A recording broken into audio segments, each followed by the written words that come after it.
Good morning everyone, welcome back to a brand new blog.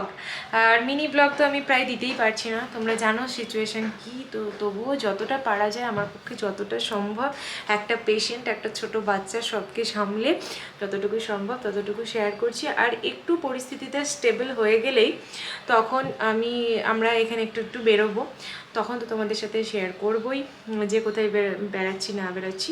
আর দেশপ্রিয়র অফিসটা শুরু হয়ে গেছে যেহেতু, তো সেহেতু ওর অফিসের কাজ নিয়েও বিজি। তো উইকেন্ড ছাড়া আমরা বেরোতে পারবো না। প্রত্যেক দিন দাদাকে মানে ওভাবে রেখে দিয়ে মায়ের কাছে শুধু একা, কারণ মায়ের বয়স হয়েছে, বাই চান্স এমার্জেন্সি কোনো প্রবলেম হলে বা কিছু হলে তখন মা মানে বিব্রত হয়ে পড়বে। তো ওর জন্য আমরা এখনই কোথাও যাচ্ছি না, মানে টুকটাক হয়তো সামনের দোকান টোকান গেলাম, ব্যাস এইটুকুটাই, মানে ঘুরতে যাওয়া এখন কিছু করছি না। দাদা একটু সুস্থ হোক, তারপর আস্তে আস্তে টুকটাক কাছাকাছি কিছু হলে, মানে দেখার জায়গা যদি কিছু থাকে তাহলে বাড়ি ফেরার আগে নিশ্চয়ই আমরা সেগুলো উইকেন্ডগুলোতে যাব। কারণ এত দূরে এসে একটু বাইরেটা ঘুরলে নিজেদের মনটাও ভালো হবে। আর সবসময় কি বলো তো, সবসময় বাড়ির চারপাশে বন্ধ থাকতে থাকতে মাঝে মাঝে একটু মাইন্ডটা ফ্রেশ করার জন্য একটু ঘোরা দরকার। তো যাই হোক, চলো আজকে দিনটা শুরু করা যাক।